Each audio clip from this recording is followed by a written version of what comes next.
دنیا میں آتا ہے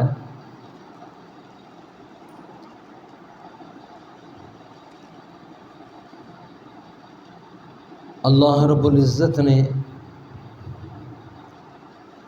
حضرت انسان کو بڑا مقام اور مرتبہ عطا فرمایا،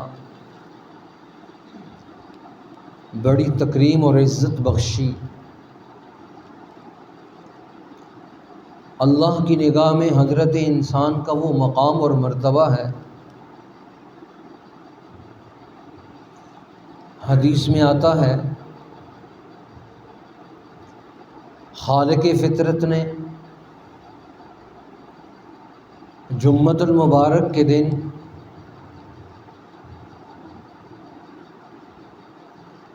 اپنے ہاتھوں سے حضرت انسان کو وجود دیا۔ خلقت بیدی ونفخت فیہ من روحی، پوری کائنات کو رب ذوالجلال نے اپنے حکم سے پیدا کیا۔ اتنا بڑا آسمان،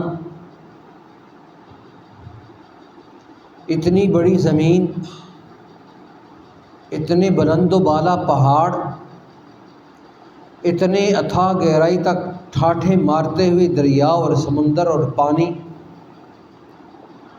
جن کی گہرائی کو ناپنا، جن کی گہرائی کو سمجھنا، اس پانی کی تہ کی زمین کو ہاتھ لگانا حضرت انسان کے، آج کے انسان کے بھی بس کے بات نہیں۔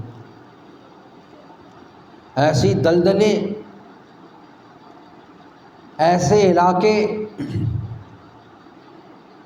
جہاں پر آج بھی بحری جہاز اور آبدوز کو ان علاقوں میں جانے کی اجازت نہیں، وہاں جاؤ گے واپسی ناممکن ہے۔ اور قربان جائیں، حضرت انسان کو وہاں کا جانے کی قوت طاقت کو سلب کر لیا۔ مچھلیاں گھوم رہی ہیں، آبی جانور وہاں پر جا رہے ہیں، آبی جانوروں کی آمد و رفت ہے، اور اللہ رب العزت کا یہ ایسا نظام ہے، پوری کائنات کے اندر کہیں پر خشکی کے جانوروں کو پیدا کیا، کہیں پر آبی جانوروں کو وجود دیا، اور پھر ہر ایک جانور کا الگ سے شریعت نے حکم متعین کر دیا کہ اس جانور کی شرعی حیثیت کیا ہے، اس جانور کا شرعی مقام کیا ہے۔ اور پھر قربان جائیں فقہائے امت پر حضرت انسان کو صرف اپنے ہاتھوں سے پیدا نہیں کیا، ایسا عالی دماغ وجود دیا، پوری کائنات کو اپنے حکموں سے وجود دیا، سمندر کی ساری مخلوقات کو اپنے حکم سے وجود دے دیا، خشکی کی ساری مخلوقات کو اپنے حکم سے وجود دے دیا۔ اور جب تکریم انسانیت کی باری آئی، عظمت انسانیت کی باری آئی، اللہ رب العزت نے مقام انسانیت کو ساری کائنات کے سامنے جب اس کو عزت اور عظمت دینا چاہی تو فرمایا خلقت بیدی، ہم نے حضرت انسان کو اپنے ہاتھوں سے پیدا کیا۔ اب دیکھیں، اگر دنیا کے اندر کوئی بادشاہ سب کو انعام دے رہا ہو اور وہاں پر غلام ہیں اور وہ غلام اٹھا اٹھا کر انعام سب کو دے رہے ہیں، لیکن اس پوری محفل اور مجلس میں ایک فرد ایسا ہے جس کو بادشاہ خود اٹھ کر انعام پیش کرتا ہے، اس آدمی کا ایک مرتبہ ہوگا پوری مجلس میں۔ یوں پوری کائنات کو اللہ نے اپنے فرشتوں کے ذریعے سے وجود دیا، اپنے حکم اور اوامر کے ذریعے سے وجود دیا۔ حضرت انسان کی باری آئی، اللہ نے فرمایا فرشتوں پیچھے ہو جاؤ۔ اللہ نے فرمایا خلقت بیدی، میں نے جب حضرت انسان کو وجود دیا تو میں نے اپنے ہاتھوں کا استعمال کیا۔ گویا ہم اور آپ اگر عزت اور عظمت کو جانیں، اپنی مقام اور مرتبے کو جانیں، تو اللہ کے لگے ہوئے ہاتھ ہم سب کو ہیں۔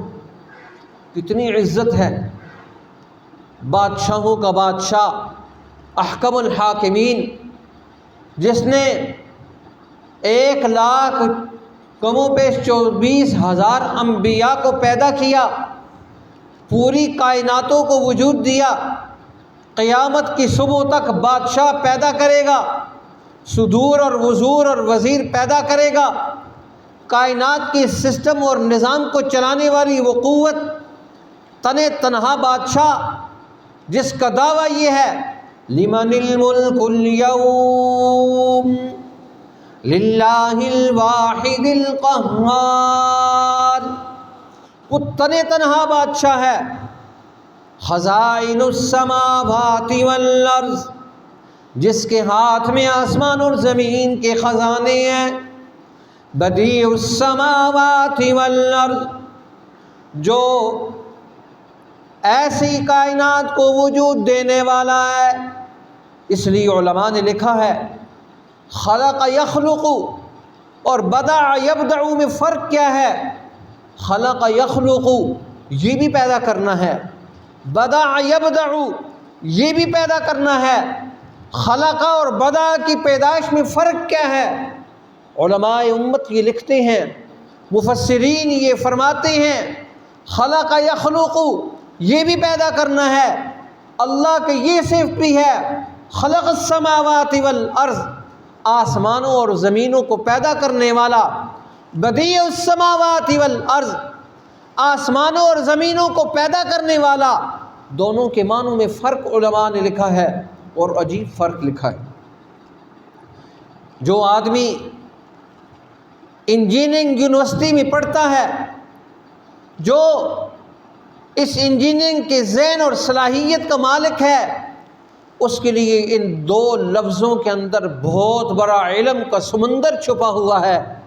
اگر وہ یہ سمجھے، اللہ فرماتا ہے میں نے آسمانوں اور زمینوں کو پیدا کیا، خلق السماوات والارض، گویا آسمان اور زمین کو پیدا کرنے والا بھی اللہ ہے۔ اس پیدائش کا مطلب یہ ہے اللہ وہ ذات ہے، ایک ماڈل موجود ہے۔ انجینئر کے سامنے ایک چیز کا ماڈل موجود ہے، ایک مکان بنا ہوا، اس کو کہا جاتا ہے اس مکان کا جائزہ لو، اس پورے نقشے کو اپنے ذہن میں بٹھاؤ، اس مکان کو نقشہ یہ موجود ہے، اس جیسے 20 مکان اور تعمیر کر دو۔ اس کو کہتے ہیں خلق یخلق، نقشہ موجود ہے، ماڈل موجود ہے، اس کی ظاہری شکل و صورت موجود ہے، اس کو دیکھ کر پیدا کرنے والا۔ اور پھر بدع یبدع، اس کا مطلب کیا ہے؟ علماء لکھتے ہیں اس کا مطلب یہ ہے ماڈل موجود نہیں، کائنات میں نقشہ موجود نہیں، کائنات میں شکل و صورت موجود نہیں، کائنات میں اس کی حقیقت سوریہ موجود نہیں، کائنات میں اس کی حقیقت نفسیہ موجود نہیں، کائنات میں اس کا کوئی سسٹم موجود نہیں، یہاں تک کہ اس کا مادہ موجود نہیں۔ بغیر مادے اور مٹیریل کے پیدا کرنے والی ذات کو بدیع السماوات والارض کہا جاتا ہے۔ اگر ریت اور بجری موجود ہے، سیمٹ موجود ہے، انجینئر کہے گا میں مکان تعمیر کرتا ہوں، اگر اس کو کہا جائے نہ مٹیریل موجود ہے، نہ تیرے پاس آلات ہیں اس مکان کو کھڑا کرنے کے، نہ تیرے پاس مٹیریل موجود ہے، نہ تیرے پاس نقشہ موجود ہے، اب کیسا کھڑا کرے گا؟ اللہ کی ذات وہ موجود ہے، وہ ذات ہے۔ کائنات میں حضرت انسان کا وجود نہیں تھا، حضرت انسان کا وجود نہیں تھا، اس لیے کہتے ہیں اللہ رب العزت کے اندر دو صفات ہیں، اللہ کی دو صفات ہیں۔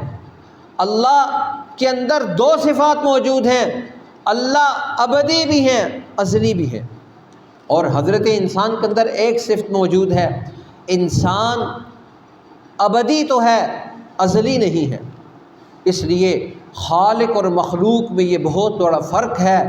خالق ازل سے ہے، ابد الآباد تک رہے گا، کچھ نہیں تھا، کائنات میں پانی ہی پانی تھا، کان عرشہ علی الماء، اللہ کا عرش پانی پر تھا، اس سے پہلے کائنات میں کوئی مخلوق نہیں تھی، کوئی آسمان نہیں تھا، کوئی زمین نہیں تھی، کوئی چرند پرند نہیں تھے، نہ کوئی خشکی کی مخلوق ہے، نہ کوئی تری کی مخلوق ہے، نہ جبریل کا وجود ہے، نہ اسرائیل کا وجود ہے، نہ میکائیل کا وجود ہے، نہ فرشتوں کا وجود ہے، نہ کسی نبی کا وجود ہے۔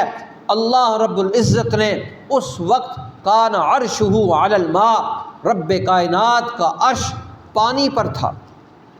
اب یہاں سے موجود ہوا اللہ کا جب عرش پانی پر تھا، اس سے پہلے پانی نہیں تھا تو اللہ پھر بھی تھا، پانی بھی تھا اللہ پھر بھی تھا۔ اللہ وہ ذات ہے، ازلی ہے، وہ مٹیریلوں کا مالک، وہ نقشوں کا مالک، اور پھر مزے کی بات، نقشہ اس کے سامنے موجود تب بھی کوئی حیثیت نہیں، نقشہ ہو تب بھی کوئی حیثیت نہیں۔ بدیع السماوات والارض، بغیر مٹیریل کے، بغیر نقشوں کے، بغیر صورت حقیقی کے، صورت متصوری کے، وہ ایسی ذات ہے، وہ ایسا رب ہے۔ قرآن مجید خود اللہ رب العزت اپنی ذات کا تعارف جب کرواتے ہیں، هو اللہ الذی لا الہ الا هو عالم الغیب والشہادہ هو الرحمن الرحیم، هو اللہ الذی لا الہ الا هو الملک القدوس العزیز الجبار المتکبر۔ اب دیکھیں اللہ اپنی کتنی صفات کو بیان کرتے ہیں۔ متصور، ایسا تصویر کھینچنے والا، اللہ نے حضرت انسان کو اتنی خوبصورت، اتنی حسین اور جمیل صورت پیدا کر دی۔ ایسا المصور ہے، ایسا بنانے والا ہے، اس جیسا بنانے والا کائنات میں کوئی نہیں۔ اور آپ دیکھیں کیسا بنایا، یہاں ہمارے سامنے مسجد کے اندر کتنے افراد موجود ہیں، ہر آدمی کا ناک دوسرے سے مختلف، ہر آنکھ دوسرے سے مختلف، ہر ہونٹ دوسرے سے مختلف، ہر زبان دوسرے سے مختلف، ہر کان دوسرے سے مختلف، ہر مزاج دوسرے سے مختلف، یہاں تک کہ اللہ فرماتا ہے ہم نے تمہیں ایسا خوبصورت اور حسین پیدا کیا۔ لقد خلقنا الانسان فی احسن تقویم، ہم نے تمہیں احسن تقویم میں پیدا کیا، اتنا حسین اور جمیل پیدا کیا، اتنا خوبصورت پیدا کیا۔ یا ایھا الانسان ما غرک بربک الکریم، اے انسان تجھے اپنے رب کریم سے کس نے غافل کر دیا، کس نے دھوکے میں مبتلا کر دیا؟ تو اپنے رب حقیقی کو چھوڑ کر، اپنے معبود اور خالق کو چھوڑ کر، اپنے رازق کو چھوڑ کر، اپنے بنانے والے کو چھوڑ کر تو کس طرف متوجہ ہو گیا؟ سورہ قیامہ کے اندر خالق فطرت نے حضرت انسان کا ایک عجیب ایک نظام بنایا، اور ایسا المصور کی ذہنیت کو جاگا۔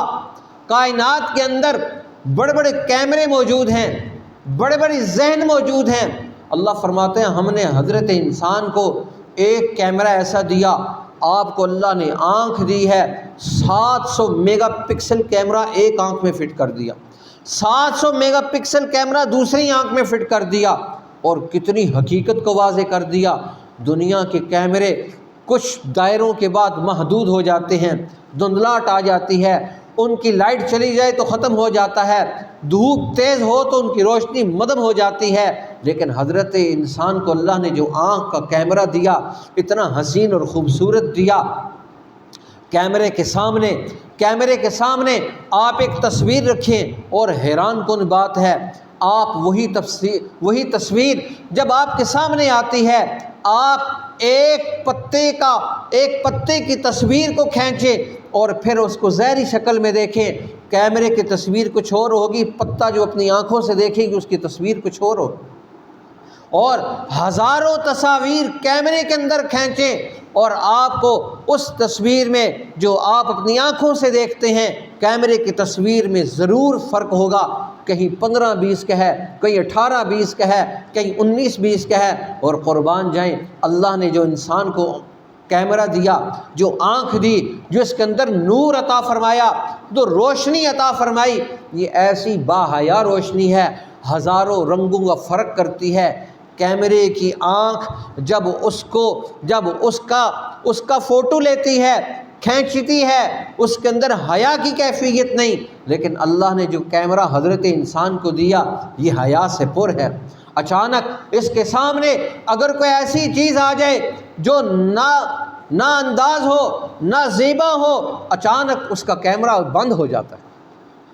اور اگر اس کے سامنے ایسی کیفیات ہیں، اچانک ماں آ گئی، کیمرے کی کیفیت کے جذبات میں تبدیلی پیدا ہو گئی، آنکھ ماں کو دیکھتی ہے کچھ اور کیفیت ہے، آنکھ بیٹی کی طرف اٹھتی ہے کچھ اور کیفیت ہے، آنکھ بیوی کی طرف اٹھتی ہے کچھ اور کیفیت ہے، آنکھ بیٹے کی طرف اٹھتی ہے کچھ اور کیفیت ہے، یہی آنکھ جب اپنے پیر و مرشد کی طرف اٹھتی ہے کچھ اور کیفیت ہے، نبی کی طرف اٹھتی ہے کچھ اور کیفیت بن جاتی ہے، عظمت کا دائرہ کار تبدیل ہو جاتا ہے۔ یہی آنکھ جب اللہ کی طرف اٹھتی ہے، اس کی عظمت اور جلال کی طرف اٹھتی ہے، وہاں پر عظمت کا دائرہ کار تبدیل ہو جاتا ہے۔ یہ کیسا کیمرہ اللہ نے لگایا، یہ کیسا کیمرہ اللہ نے لگایا، قرآن کو دیکھتا ہے، عظمت کی کیفیات تبدیل ہیں، کسی انگلش رسالے کو دیکھتا ہے، عظمت کی کیفیات کچھ اور ہیں، حدیث کو اٹھاتا ہے، عظمت کی کیفیات کچھ اور ہیں، عام انسان کو دیکھتا ہے، کیفیت تبدیل ہو جاتی ہے۔ دنیا کے کیمروں میں یہ کیفیت نہیں، اس لیے تو اللہ فرماتا ہے الم نجعل لہ عینین، الم نجعل لہ عینین، اے انسان ہم نے تجھے کیا دو آنکھیں نہیں دی؟ ہم نے تجھے یہ دو آنکھیں نہیں دی؟ اللہ دو آنکھوں کو دینے کے بعد انسان کو کہتے ہیں الم نجعل۔ اب آپ عربی نہیں جانتے، آپ حیران رہ جائیں گے، اللہ نے الم نجعل عجیب صیغہ لے کر آئے، عجیب اس کا انداز لے کر آئے، عجیب گفتگو لے کر آئے۔ عربی کا اپنا ایک انداز ہے، عربی کا سمجھانے کا اپنا ایک سٹائل ہے۔ قرآن مجید کہتا ہے الم نجعل لہ عینین، کیا ہم نے آپ کو دو آنکھیں نہیں دی؟ اب دیکھیں یہ کیا جملہ استفہامیہ لے کر آئے، استفہام، جملہ استفہامیہ لے کر آئے، الم نجعل لہ عینین، کیا ہم نے آپ کو دو آنکھیں نہیں دی؟ ولسانا وشفتین، اور جب قربان جائیں جب ولسانا وشفتین کے بارے آئی تو صرف پھر وہاں جملہ استفہامیہ نہیں لایا، وہ عاطفہ لے کر پھر کام چلایا۔ یہاں پر بھی ایک عجیب حکماء نے، مفسرین نے عجیب نکات بیان کیے ہیں، ان کا وقت نہیں ہے۔ قرآن مجید کہتا ہے ہم نے آنکھیں دی، کیا ہم نے تجھے آنکھیں نہیں دی؟ کیا ہم نے تجھے ہونٹ نہیں دیے؟ کیا ہم نے تجھے زبان نہیں دی؟ اب اللہ نے حضرت انسان کو تخلیق کرنے کے بعد ان قوتوں کا بیان کیا۔ ان قوتوں کو بیان کرنے کا مقصد کیا ہے؟ یہ آنکھ دی ہے، اس کو ہم نے استعمال کیسے کرنا ہے؟ قرآن مجید کہتا ہے دیکھو یہ آنکھ اس لیے ہے، اللہ نے آنکھ کی روشنی دی ہے، اللہ اس آنکھ کی روشنی کی قوت اور طاقت کے بارے میں قیامت کے دن کھڑا کر کے پوچھے گا۔ ان السمع والبصر والفؤاد کل اولئک کان عنہ مسئولا، اللہ فرماتے ہیں ہم نے یہ جو قوتیں دی ہیں یہ ایسے نہیں دی، ہر ایک قوت کے بارے میں قیامت کے دن اللہ فرماتا ہے میں کھڑا کروں گا، میں تجھ سے پوچھوں گا۔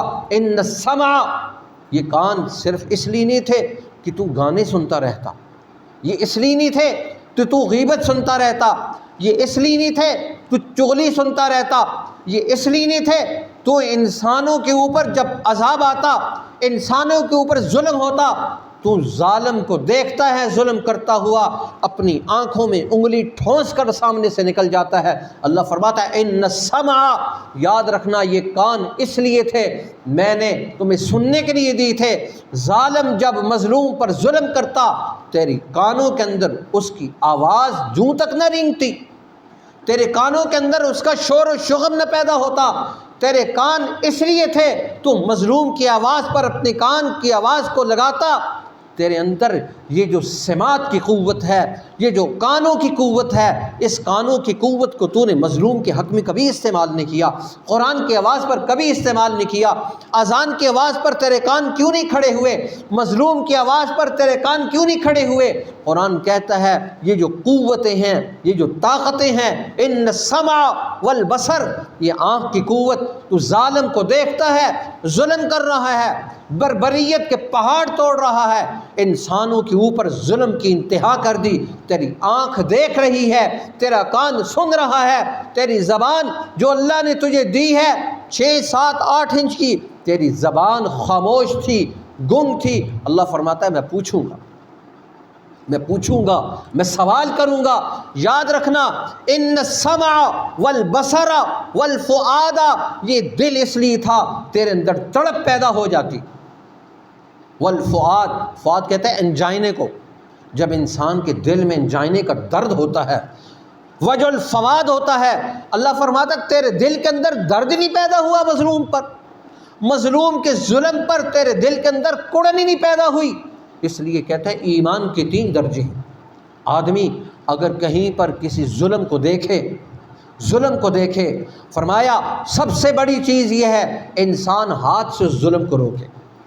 ایمان کا دوسرا درجہ یہ ہے کہ ظلم اور بربریت کے پہاڑوں کو دیکھے، ٹوٹتا ہوا دیکھے، مظلوم کی اس آہ و بقا کو دیکھے، تو اگر ہاتھ سے روکنے کی قوت نہیں ہے، کم از کم اسلام نے، ایمان نے، رسول اللہ صلی اللہ علیہ وسلم نے دوسرا درجہ یہ دیا ہے، تجھے ہم نے زبان دی تھی، زبان سے تو اس کا اظہار کرتے، زبان اس لیے تھی تو بولتا، مظلوم کی آہ و بقا پر تیری زبان لرزہ بر اندام نہیں ہوئی، تیری زبان کی حرکت نہیں ہوئی، تیری زبان کے اندر سے ایک لفظ نہیں نکلا۔ اگر کسی ایسے آدمی کی طرف زبان ہو تو سارے انسانوں کی زبانیں، سارے دانشوروں کی زبانیں، سارے اہل و حل و عقد کی زبانیں کھل جاتی ہیں، ساری گرہ کھل جاتی ہیں، جادوگر ایسا جادو کرتا ہے، زبان پھر ہلنا شروع ہو جاتی ہے۔ جب مظلوم کی باری آتی ہے پھر جادوگر ایسا جادو کرتا ہے، سب کی زبانوں پہ تالے لگ جاتے ہیں، سب کی زبانوں پہ گرے لگ جاتی ہیں۔ اسلام کہتا ہے ایمان کا دوسرا درجہ یہ ہے جب مظلوم کے اوپر ظلم ہو، ہاتھ سے نہیں رو سکتا، زبان سے تو اس کا اظہار کر۔ یہ ظالم ہے، ظالم کا تعارف تو کروا، ظالم کی حقیقت تو بیان کر، ظالم کی کیفیت تو بیان کر، ظالم کے ظلم کو انسانوں کے سامنے واضح تو کر۔ اور قرآن مجید کہتا ہے، رسول اللہ صلی اللہ علیہ وسلم نے فرمایا ہے، ایمان کا تیسرا درجہ یہ ہے، تیسرا درجہ یہ ہے کم از کم ظالم کو اپنے دل کے اندر تو برا جان، اور تجھے پتہ ہے یہ ظلم کر رہا ہے، تو کمزور ہے، اسلام کہتا مانتا ہوں تو کمزور ہے، ہاتھ کی تیری طاقت نہیں ہے، زبان کو استعمال کرنے کی طاقت نہیں ہے، یار تیرے دل کے اندر کو چیر کر تو ظالم تجھے ٹکڑے نہیں کرے گا، دل کے اندر تو ظالم کی نفرت رکھ۔ اور اللہ کے رسول صلی اللہ علیہ وسلم نے، بخاری اور مسلم کی یہ حدیث ہے، حضور نے فرمایا ذالک اضعف الایمان، یہ ایمان کا کمزور ترین درجہ ہے، ذالک اضعف الایمان، اس کے بعد ایمان کا کوئی درجہ نہیں ہے، اس کے بعد ایمان کا کوئی درجہ نہیں ہے کہ آدمی اس کے بعد ایمان کے کوئی درجہ اٹھا کر دیکھے، دل کے اندر بھی ظالم کی نفرت نہ ہو، ظالم کو ظالم نہ سمجھے، مظلوم کو مظلوم نہ سمجھے۔ حضور نے فرمایا ایمان کا اس کے بعد کچھ نہیں۔ آج ہم سب ایمان والے مسلمان ہیں اور ایمان کے یہ درجات 3 اپنے ذہن میں رکھیں، کم از کم آخری درجے پر تو عمل کر لیں۔ اگر دوسرے درجے پر کوئی زبان کاٹتا ہے، آپ کو ڈر ہے، نہ بولیں، لیکن کم از کم تیسرا درجہ تو اپنا لیں۔ حضور نے فرمایا ذالک اضعف الایمان، اس کے بعد ایمان کا کوئی درجہ نہیں ہے۔ اس لیے قرآن مجید کہتا ہے ان السمع والبصر والفؤاد کل اولئک کان عنہ مسئولا۔ اللہ فرماتا ہے آنکھ کی قوت، زبان کی قوت، دل کی قوت، ہاتھ اور پاؤں کی قوت، اللہ ان ساری قوتوں کو تمہارے ساتھ تمہیں کھڑا کرے گا اور ہر ایک قوت کے بارے میں سوال کرے۔ جب اللہ سوال کرے گا پھر کون وہاں جواب دے گا؟ اس لیے وہاں کے سوال جواب سے بچنے کے لیے یہاں ہم اپنے ایمان کی حفاظت کریں۔ یہ میرے اور آپ کے ایمان کی حفاظت ہے، یہ میری ذمہ داری ہے۔ جو مجھے ایمان اور اسلام سمجھ آئے میں آپ کے سامنے گوش گوار کروں۔ اللہ مجھے اور آپ کو اس کی توفیق نصیب فرما دے، ہم ظالم کو ظالم سمجھنا شروع کر دیں اور مظلوم کے حمایت میں اپنے دل کے اندر کڑن تو پیدا کریں، اپنے دل کے اندر درد تو پیدا کریں، اپنے دل کے اندر نفرت تو پیدا کریں۔ یہ ظالم ہے، یہ غلط کر رہا ہے، آپ کے دل کو چیرنے والا تو کوئی نہیں، دل کے ٹکڑے تو کرنے والا کوئی نہیں، دل کو چیر کر سامنے دیکھنے والا تو کوئی نہیں، دل کے اندر تو نفرت رکھیں۔ اللہ مجھے اور آپ کو ظالم کے خلاف نفرت قلب کے اندر ایمانی صورت میں بٹھانے کی توفیق نصیب فرمائے۔ وآخر دعوانا الحمدللہ۔